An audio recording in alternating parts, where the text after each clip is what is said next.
Civil انتظامیہ جو ہر وقت قوم کے مشکل وقت میں اپنا فریضہ سر انجام دیتی تھی، وہ آج کہیں نظر نہیں آتی۔ ٹڈی دل آتا ہے، اس میں فوج کو بلانا پڑتا ہے۔ شہروں کے اندر کچرا صاف کرنا ہوتا ہے، اس کے اندر فوج کو بلانا پڑتا ہے۔ ایس او پیز اور ماسک پہنانے لوگوں کو، اس کے اندر فوج کو بلانا پڑ رہا ہے۔ تو پھر یہ حکومت نام کی چیز کہاں ہے؟ آج ہمیں اشتہار دینا پڑے گا کہ تلاش گمشدہ ہے پاکستان کی حکومت کدھر ہے، پاکستان کے سول ڈھانچے کدھر چلے گئے ہیں، وہ کیوں نہیں کام کر رہے؟ وہ اس لیے کام نہیں کر رہے کہ ایک نالائق اور نااہل حکمران اور حکومت نے پاکستان کی سول مشینری کو تباہ و برباد کر دیا ہے۔ سول مشینری کو صرف اپنے مخالفین کے خلاف انتقامی مقدمے بنانے پر جھونک دیا گیا۔ ہمارے ضلع سے لے کر پنجاب کے ہر ضلع کے اندر ڈی سی کا کام یہ ہے کہ مخالفوں کے خلاف جھوٹے مقدمے قائم کریں۔ آج پوری سول انتظامیہ انتقامی کارروائیاں کر رہی ہے، اس کو ایس او پی سے کوئی غرض نہیں ہے، اس کو لا اینڈ آرڈر سے کوئی غرض نہیں ہے۔ آج کرپشن کا جو حال ہو گیا ہے کہ دونوں ہاتھوں سے انتظامیہ لوگوں کو لوٹ رہی ہے، سول انتظامیہ پہ کوئی چیک نہیں رہ گیا، اس لیے کہ حکمران اوپر دونوں ہاتھوں سے لوٹ رہے ہیں۔ تو یہ پاکستان کی حالت ہے، ایک طرف کرونا لوٹ رہا ہے اور دوسری طرف یہ 2018 کا جو الیکشن میں کرونا آیا تھا، یہ پاکستان کو کھا رہا ہے اور برباد کر رہا ہے۔ میں ساتھ ہی ساتھ اس موقع پر کہنا چاہوں گا، آج 1 مہینہ ہو گیا ہے، سپریم کورٹ نے 25 مارچ کو پنجاب کے بلدیاتی ادارے بحال کیے تھے۔ پاکستان میں نظیر نہیں ملتی کہ سپریم کورٹ فیصلہ دے اور 1 مہینے تک صوبائی حکومت اس پر عمل درآمد نہ کرے۔ یہ سپریم کورٹ کی بدترین توہین ہے، اور میں اس بات پہ حیران اور پریشان ہوں کہ اس توہین کا خود سپریم کورٹ کیوں نہیں نوٹس لے رہی۔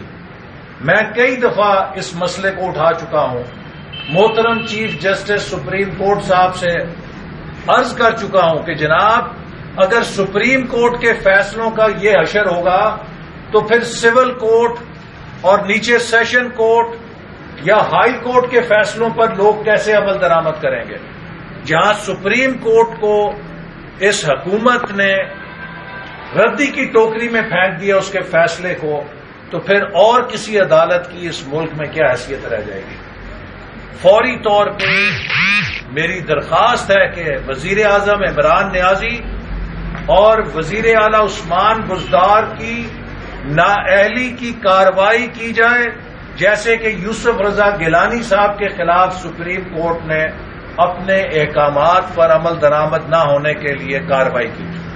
یہ دوہرا معیار لوگ دیکھ رہے ہیں کہ یوسف رضا گیلانی صاحب تو فیصلہ نہ ماننے پہ نااہل ہو جاتے ہیں، لیکن عمران نیازی صاحب اور عثمان بزدار صاحب اگر سپریم کورٹ کے فیصلے کو پیروں تلے رون دیں اور ڈھٹائی کے ساتھ اس پہ عمل نہ کریں تو ان کے خلاف کوئی کارروائی نہیں ہے، کوئی نوٹس لینے والا نہیں ہے۔ اور آخر میں ہائر ایجوکیشن کمیشن کے حوالے سے آواز اٹھانی چاہوں گا۔ پاکستان کی یونیورسٹیز کو اس حکومت نے اسی طرح برباد کر دیا ہے جیسے ہر شعبے کو برباد کیا ہے، اور اس پر بھی عدلیہ کو نوٹس لینا چاہیے اور پاکستان کے تعلیم کا اور نوجوانوں کا مستقبل تباہ ہونے سے بچانا چاہیے۔ ہائر ایجوکیشن کمیشن ریگولیٹر ہے، ریگولیٹر کبھی وزارت کے ماتحت نہیں کام کر سکتا۔ اوگرا، نیپرا، پیمرا، یہ جتنے ریگولیٹری ادارے ہیں یہ آزادانہ حیثیت میں کام کرتے ہیں، لیکن ہائر ایجوکیشن کمیشن کو حکومت نے نہ صرف اس کے چیئرمین کی مدت 2 سال کر کے غیر مؤثر کر دیا ہے، بلکہ اسے وزارت تعلیم کا ذیلی ادارہ بنا کے اس پر قبضہ کر لیا ہے، اور اس سے پاکستان کی جامعات اور اعلیٰ تعلیم تباہ ہو جائے گی۔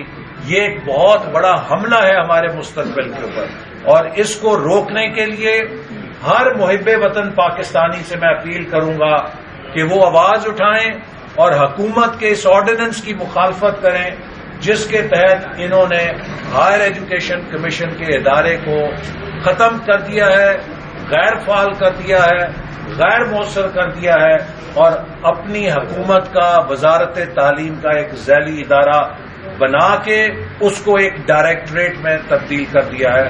اس کی ہم شدید مذمت کرتے ہیں۔ سر پاکستان نے انڈیا کو کورونا میں فیسیلیٹیٹ کرنے کے لیے آفر کی ہے، اس کے حوالے سے اپنا تو پورا نہیں پڑ رہا اور انڈیا کو آفر کر دیا۔ دیکھیے، ہمیں بہت انسانی بنیادوں پر ہمدردی ہے جو ہمارے ہمسایہ ملک کے اندر تباہی آ رہی ہے، اور اس سے ہمیں سبق سیکھنا چاہیے، اور ہم ہندوستان کے عوام کے ساتھ اس مشکل گھڑی میں ان کے ساتھ ہمدردی کا اظہار کرتے ہیں۔ البتہ میں حکومت پاکستان کو یہ کہوں گا کہ اس سے سبق سیکھیں۔ آپ فوری طور پہ جو آکسیجن بیڈز ہیں ان کی تعداد کو دگنا کریں۔ اوور سپلائی وارے میں ہے، انڈر سپلائی وارے میں نہیں ہے۔ اگر ہم چند 100 بیڈ زیادہ بنا لیں گے تو وہ ایک انشورنس ہوگی، لیکن کل کو خدا نہ خواستہ اگر یہ وبا بے قابو ہوتی ہے اور ہمارے پاس بیڈز نہیں ہوتے تو اس کی بہت بھاری قیمت ادا کرنی پڑے گی۔ آج وزیر صحت نے کہا کہ ہم وینٹیلیٹر لگا رہے ہیں۔ وینٹیلیٹر لگانے جتنا ہی اہم کام یہ ہے کہ وینٹیلیٹر کو استعمال کرنے کی ٹریننگ بھی دی جائے اسٹاف کو، کیونکہ وینٹیلیٹر ایک بہت کمپلیکس سسٹم ہے۔ اس کو اگر صحیح طریقے سے مینج نہ کیا جائے تو وہ بھی جان لیوا ہو سکتا ہے۔ لہذا حکومت کو کریش پروگرام کرنے چاہیے اسٹاف کی، وینٹیلیٹرز کی، مینجمنٹ کی ٹریننگ کے لیے، تاکہ نہ صرف ہمارے پاس وینٹیلیٹرز ہوں بلکہ وہ ہیومن ریسورس ہو جو وینٹیلیٹر کو استعمال کر سکتا ہے۔ اور جیسے میں نے کہا کہ ہنگامی بنیادوں کے اوپر 2.5 کروڑ ویکسین پروکیور کی جائے اور پاکستان کی ورکنگ ایج پاپولیشن کو کور فراہم کیا جائے۔ سر، میاں شہباز شریف صاحب ضمانت میں واپس آ چکے ہیں۔ پی ڈی ایم کے حوالے سے بتائیے گا کہ کیا دوبارہ پیپلز پارٹی کے ساتھ رابطہ کر کے پی ڈی ایم کو دوبارہ فعال کرنے کے لیے کوشش کی جائے گی؟ سر جی، پی ڈی ایم کی اسٹیئرنگ کمیٹی کا اجلاس سوموار کو طلب کیا گیا ہے، جس میں ملک کی موجودہ صورتحال اور پی ڈی ایم کے حوالے سے مستقبل کی لاہ عمل بنانے کے لیے ہم تجاویز مرتب کریں گے۔ اس کے بعد پھر پی ڈی ایم کا سربراہی اجلاس متوقع ہے ہفتے کے اس نیکسٹ ویک کے اینڈ میں، اور اس میں پھر سربراہی اجلاس کے اندر جو حتمی منظوری دی جائے گی۔ ہم امید کرتے ہیں کہ پی ڈی ایم کی تحریک انشاءاللہ تعالی پہلے سے زیادہ پرزور طریقے سے آگے بڑھے گی۔ اس وقت ملک کے اندر جو کرونا کی صورتحال ہے، جو لہر ہے، ہم نے سیاسی سرگرمیوں کو اس حوالے سے محدود کیا ہے، اور اسی لیے مریم نواز صاحبہ نے کراچی کا دورہ بھی اپنا منسوخ کیا۔ لیکن ان حالات کے اندر ہماری جو محفوظ سیاسی سرگرمیاں ہیں وہ جاری رہیں گی۔ ہم حکومت کو بے نقاب کرتے رہیں گے، اور حکومت کے لیے کوئی اور راستہ نہیں ہے کہ وہ اپنی ناکامی کو تسلیم کرے، پاکستان کو مزید تباہ ہونے سے بچائے اور مستعفی ہو، گھر جائے، نئے انتخابات ہوں اور پاکستان کو ایسی قیادت ملے کہ جو اس ملک کو چلا سکے۔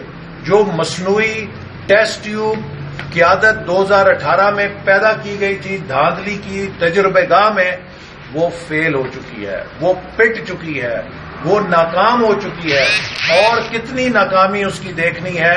اب اس کی ناکامی ملک کے لیے ناقابل برداشت ہو رہی ہے، چونکہ یہ ہر طرف سے قرضے پکڑ کر اپنے دن پورے کر رہی ہے، اور جب یہ حکومت جائے گی تو اس کے چھوڑے ہوئے قرضے پاکستان کے لیے ایک ایسا ٹریپ ہوں گے، ایک ایسا جال ہوں گے جن سے نکلنے کے لیے ہمیں بہت زیادہ کوشش کی ضرورت ہوگی۔ سر، کل پریس کانفرنس میں مریم نواز صاحبہ نے کہا کہ اگر جہانگیر ترین نے رابطہ کرنا ہوا نواز شریف یا شہباز شریف صاحب سے کریں گے، کیا مسلم لیگ نون سے وافد میں جہانگیر ترین؟